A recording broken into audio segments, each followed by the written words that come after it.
जो हम खुशी से सीखते हैं उसे हम कभी नहीं भूलते, according to Alfred Mercier. Hello friends, your welcome on your channel HP brain.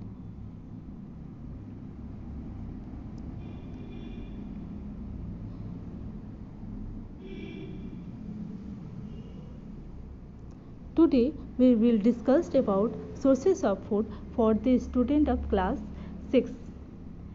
In this chapter, first of all, we will know that what is food. जिस तरह किसी मशीन या इंजन में एनर्जी के रूप में किसी न किसी रूप में एनर्जी डाली जाती है, जैसे कार में एनर्जी पेट्रोल या डीजल के बर्निंग से प्राप्त होती है, ठीक उसी तरह all living things get energy from the food they eat. सभी जीवित प्राणी को एनर्जी उसके खाए हुए भोजन से ही प्राप्त होती है। Food is the fuel for our body because it gives us energy. जिस तरह कार में डीजल या पेट्रोल एक ईंधन का कार्य करता है तो उससे हमें एनर्जी मिलती है, ठीक उसी तरह फूड हमारी बॉडी में एक फ्यूल, एक ईंधन का कार्य करता है। वी नीड फूड टू, हमें फूड की आवश्यकता क्यों होती है? To get energy to work and play. हमें खेलने कूदने उठने बैठने सोने से लेके जितनी भी वर्क के लिए एनर्जी चाहिए होती है वो सभी हमें कहाँ से मिलती है? फूड से मिलती है। To get nutrients for the growth maintenance repair of body cells. हमारी बॉडी सेल्स की ग्रोथ मेंटेनेंस और रिपेयर के लिए फिर न्यूट्रिएंट्स किस फॉर्म में? विटामिन प्रोटीन कार्बोहाइड्रेट फॉर्म में फूड से ही मिलता है। Next, protect us from disease and be fit and healthy. यह हमारी बॉडी को अनेक रोगों से रक्षा करता है, हमारी बॉडी को फिट एंड हेल्दी बनाते हैं। Next is food variety. The food items are made up of different materials.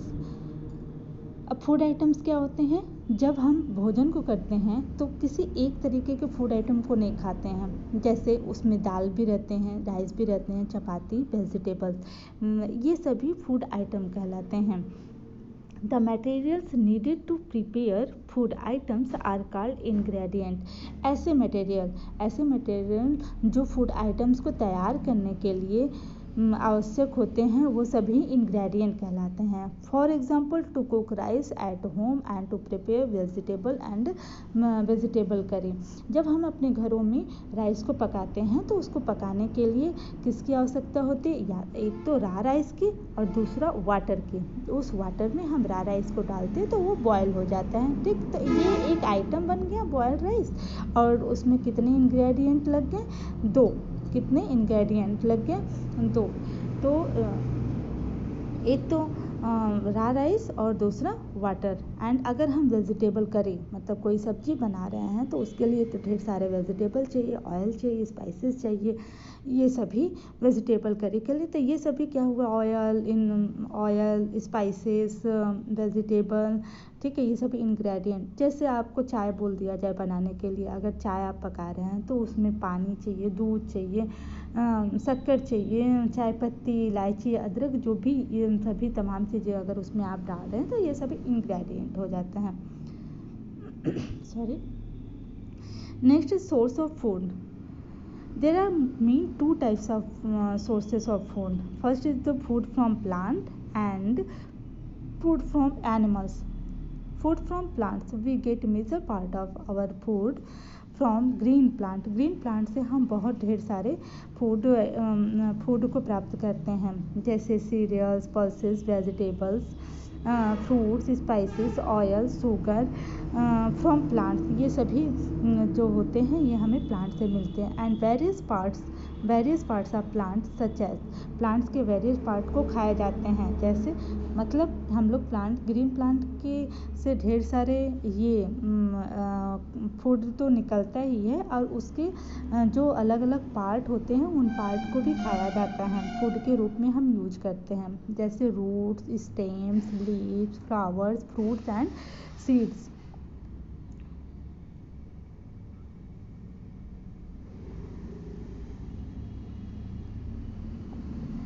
The parts of the plant that can be eaten are called edible part. ऐसे प्लांट के ऐसे part जो खाए जाते हैं उसे एडिबल पार्ट कहते हैं।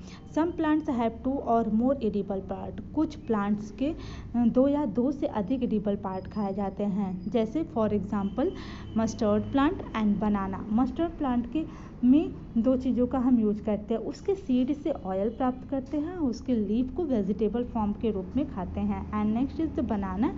बनाना के फ्रूट और फ्लावर दोनों ही एडिबल पार्ट होते हैं। कुछ एडिबल पार्ट यहाँ पे दिखाए गए हैं और उनके प्लांट के नाम, ये प्लांट के नाम है। आइए इसके बारे में जानते हैं।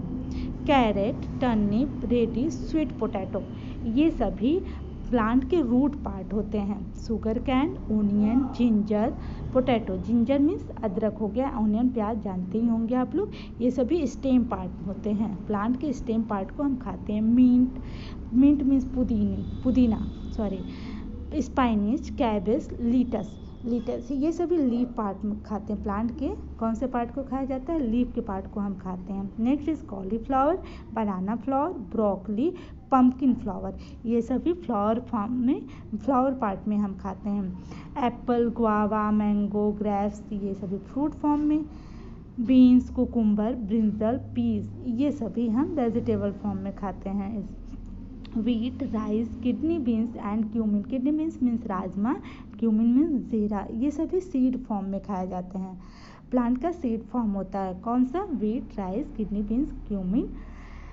Cashew nut, almond, walnut, ground nut. Cashew nut means काजू, आलमंड बादाम, और वालनट मीन्स अखरोट, ग्राउंड नट्स आपका ग्राउंड नट्स मूंगफली, ये सभी नट फॉर्म में खाए जाते हैं। कुछ नोट्स हैं।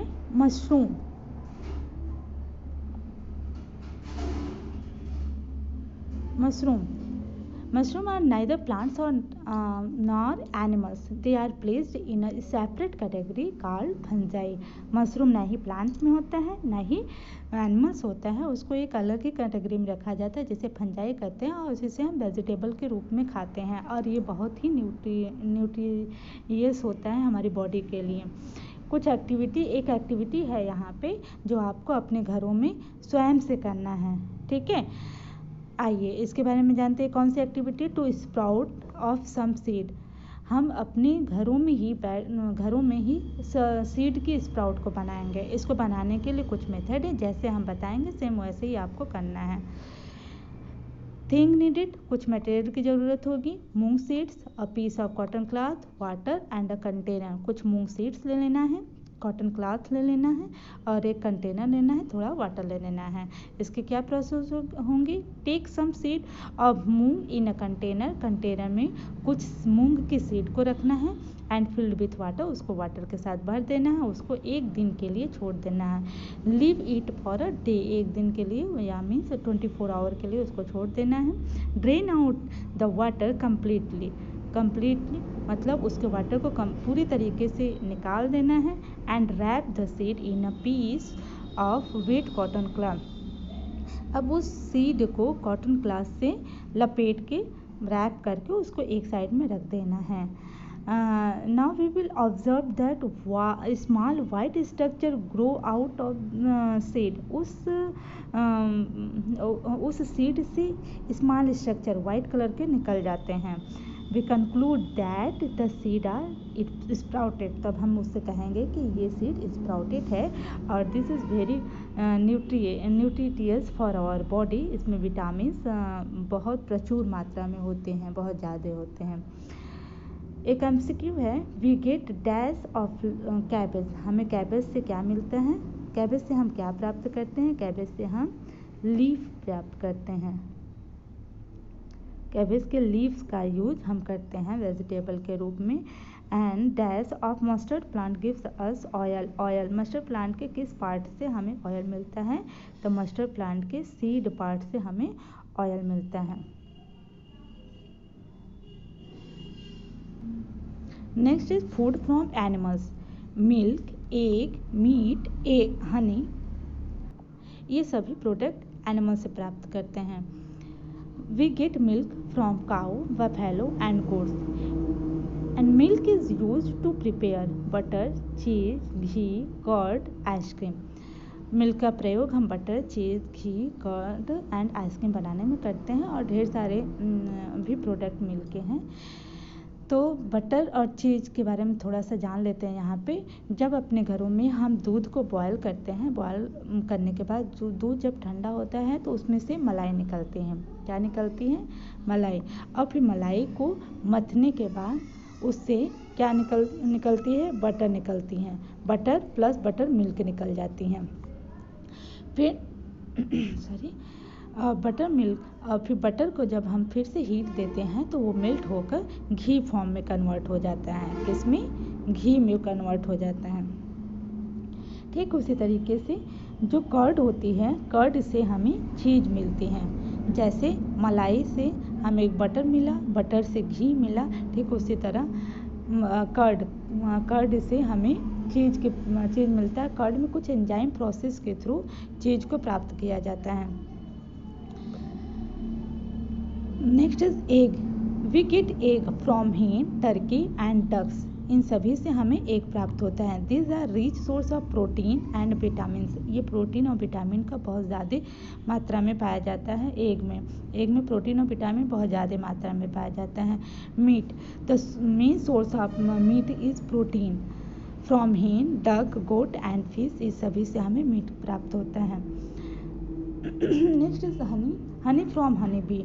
It is tasty and nutritious and food items are and is used to make Ayurvedic medicine. Honey जो होता है हनी बी से प्राप्त होता है और ये बहुत ही न्यूट्रिटियस होता है। बहुत ज़्यादा इसमें भरपूर मात्रा में पोषक तत्व पाया जाता है। ये हमारे भोजन में यूज किया जाता है और कुछ आयुर्वेदिक मेडिसिन में यूज करते हैं। Honey bee collect nectar, sweet juice from flowers and convert into honey and store it in their hives. Honey bee जो होते हैं, हनी बी फ्लावर के स्वीट जूस को कलेक्ट करते हैं और उसको हनी में कन्वर्ट कर देते हैं और उसे कहाँ स्टोर करते हैं? अपने हाइव में स्टोर करते हैं, अपने छत्ते पे स्टोर करते हैं। द रियरिंग ऑफ हनी बीज on a large scale is called apiculture. जो हनी बी की जो देखभाल की जाती है, इस प्रोसेस को एपीकल्चर कहा जाता है। Honey bee are kept in apiaries for rearing. Honey bee की देखभाल के लिए जहाँ उसे रखा जाता है उसको एपियरीज कहते हैं। Next is what animals eat. Animals क्या खाते हैं? Different animals have different food habitat. भिन्न भिन्न प्रकार के जो एनिमल्स होते हैं वो भिन्न भिन्न प्रकार के भोजन को खाते हैं। जैसे सम ईट्स ओनली प्लांट, कुछ तो केवल प्लांट को खाते हैं। Some eats only flesh of animals, कुछ सिर्फ और सिर्फ एनिमल्स मांस खाते हैं। एंड सम ईट बोथ, कुछ तो दोनों को खाते हैं। Now type of animals on the basis of food habitat. There are 3 types of animals on the basis of food habitat. First is herbivore, second is carnivore, and third is omnivores.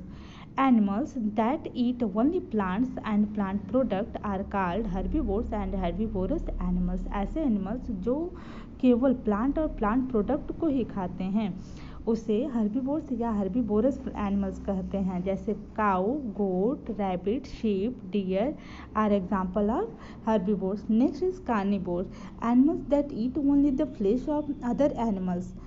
ऐसे animals जो केवल दूसरे animals के मांस को खाते हैं वो कार्निवोर्स कहलाते हैं। जैसे tiger, lion, eagle, wolves are carnivores. Next is omnivores. Animals that eat both plant products and flesh of other animals are called omnivores और omnivorous animals. ऐसे एनिमल्स जो केवल प्लांट प्रोडक्ट और एनिमल प्रोडक्ट को खाते हैं, एनिमल फ्लेश ऑफ एनिमल्स को खाते हैं, वो omnivores कहलाते हैं। For example human, bears, rat, crows, cockroach. यदि आपसे कोई पूछे कि ह्यूमन किस कैटेगरी में रखा जाता है तो वो कार्निवोर्स omnivores के कैटेगरी में रखते हैं उसको। Next scavenger. What is scavenger?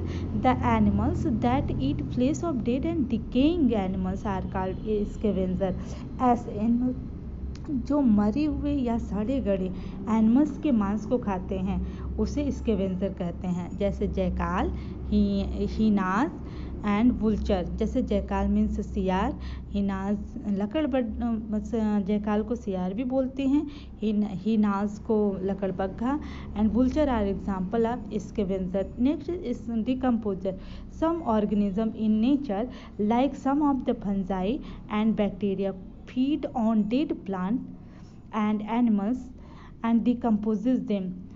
हमारी नेचर में कुछ ऐसे ऑर्गेनिज्म होते हैं जो कि डेड प्लांट, मरे हुए मृत पौधे और एनिमल्स को डिकम्पोज करते हैं। ऐसे ऑर्गेनिज्म को फंजाई एंड बैक्टीरिया कहते हैं, और ऐसे ऑर्गेनिज्म को डिकम्पोजर कहलाते हैं जो कि डेड प्लांट और एनिमल को डिकम्पोज कर देते हैं, मीन्स उसको विघटित करके तोड़ के उसको डिसअपियर कर देते हैं। एक एग्जांपल ले सकते हैं, जैसे आप कभी देखे होंगे कि रोड पे अगर कोई एनिमल्स की डेथ हो जाती है, मान लीजिए एक छोटा कुत्ता ले लीजिए, बिल्ली ले लीजिए, डेथ हो जाती है, अगर सफाई उसकी नहीं हुई तो ऑटोमेटिक कुछ टाइम बाद आप देखेंगे कि वो जो कुत्ता मरा हुआ रहता है वो सड़ गड़ के धीरे धीरे डिसअपियर हो जाता है। तो वो डिसअपियर करने के पहले तो उसको चील, कौवे, पक्षी ये सब खाते हैं, फिर थोड़े से उससे छोटे ऑर्गेनिज्म खाएंगे, फिर एकदम छोटे ऑर्गेनिज्म जैसे आपके फंजाई एंड बैक्टीरिया हो गए, वो इसको डिकम्पोज करके डिसअपियर कर देते हैं। Then scavenger and decomposer help keep the earth clean. ये हमारी पृथ्वी को स्वच्छ रखने में सहायता करता है। Next is food chain. The ultimate source of energy on the earth is sun. The ultimate source of energy on the earth is sun. अभी हमने यह जाना कि energy plant and animal product से मिलता है। क्या आप सोच सकते हैं कि प्लांट को एनर्जी कहाँ से मिलती है? तो इसका आंसर सन होगा, and sun is the ultimate source of energy. अब क्वेश्चन ये है कि प्लांट को सन से एनर्जी कैसे मिलता है? सभी ग्रीन प्लांट में एक पिगमेंट होता है जिसे क्लोरोफिल कहते हैं, और ये क्लोरोफिल क्या करता है? क्लोरोफिल सन से सोलर एनर्जी को ट्रैप करता है और अपने फूड को बनाता है। Animals cannot utilize the energy radiated by the sun directly for their activity. Animals जो सोलर एनर्जी से सन की रेडिएशन होती है, रेडिएटेड एनर्जी को डायरेक्टली नहीं ले पाते हैं। Only green plants can utilise the solar energy to prepare food because the green plants contain a pigment called chlorophyll that trap the solar energy. केवल ग्रीन प्लांट में ही ये कैपेबिलिटी होती है कि वो सोलर एनर्जी को ट्रैप करे। क्यों? क्योंकि उसके पास क्लोरोफिल होता है, और ये क्लोरोफिल एनिमल में नहीं होता है। इसलिए animal get energy by eating the green plants. Green plant को खा के एनिमल्स को एनर्जी मिलती है। For example green plant producer, green plant को प्रोड्यूसर कहा जाता है। आर ईटेन बाई डियर, अगर वो डियर से खाए जाते हैं ग्रीन प्लांट, जो डियर को हर्बीवोर्स भी कहते हैं, which in turn is eaten by carnivores like lion. Carnivores is lion. Next is the grass eaten by deer and deer eaten by lion. The grass is called producer and deer is herbivores and lion is carnivore. Next is the grass is eaten by grasshopper is eaten by frog and frog is eaten by snake and snake is eaten by eagle. Grass is called producer, grasshopper is herbivores, frog is called carnivores and snake is large carnivore and eagle is the top carnivores. Thus all animals, whether herbivores or carnivores, directly or indirectly depends on plant for food. इस प्रकार से सभी animals, लगभग सभी animals, चाहे वो herbivores हों चाहे कार्निवोर्स हो, वो डायरेक्टली या इनडायरेक्टली प्लांट पे ही डिपेंड करते हैं। These feeding relationship among organism is called food chain. ये feeding relationship, जैसे ग्रास हो गया, ग्रास को ग्रासहॉपर खा रहा है, ग्रासहॉपर को फ्रॉग खा रहा है, फ्रॉग को स्नेक खा रहा है, स्नेक को ईगल खा रहा है, ये सभी जो हैं ये फीडिंग रिलेशनशिप कहलाएंगे। और ऐसे ही ऑर्गेनिज्म मिल के क्या बनाते हैं, एक फीडिंग रिलेशनशिप बनाते हैं जिसको क्या कहते हैं, फूड चेन कहते हैं। और अ series of organism linked together by the process of eating and being eaten for food। ये जो सीरीज बनी है ऑर्गेनिज्म की एक दूसरे से लिंक्ड होते हैं और एक दूसरे के द्वारा खाए जाते हैं। तो ये जो प्रोसेस होती हैं इसी चेन को फूड चेन कहते हैं। Next is food problem. Many peoples in our country do not get enough food to eat because बहुत से हमारे कंट्री में ऐसे पीपल हैं जो कि पर्याप्त मात्रा में भोजन को नहीं प्राप्त कर पाते हैं। इसी प्रॉब्लम को फूड प्रॉब्लम कहते हैं। जैसे वो क्यों नहीं प्राप्त नहीं कर पाते, there is a shortage of food की कमी की वजह से। Many peoples can not buy enough food due to poverty की वजह से, मतलब गरीबी की वजह से भी वो फूड को पर्याप्त मात्रा में फूड को प्राप्त नहीं कर पाते हैं। Food problem can be solve. Food problem को हम सॉल्व कर सकते हैं। We should grow, first is we should grow more food crops by using modern method of farming.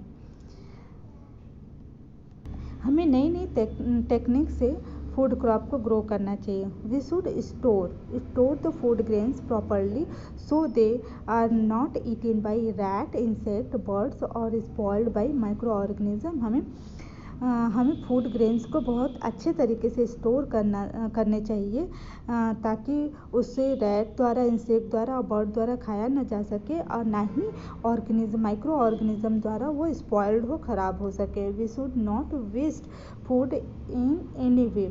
चाहे कुछ भी हो हमें अपने फूड को वेस्ट नहीं करना चाहिए, उसे बर्बाद नहीं करना चाहिए। तो यहाँ sources of food chapter complete होता है। इसके नेक्स्ट वीडियो में हम इसके MCQ को लेके आएंगे और इस वीडियो को देखते हुए नोट्स ज़रूर बना लें। अगर नहीं भी बना रहे तो कम से कम इसे 2 बार ज़रूर देख लें। ठीक है, तो पढ़ते रहिए, खुश रहिए, मुस्कुराते रहिए, बड़ों का सम्मान करिए। मिलते हैं नेक्स्ट वीडियो में।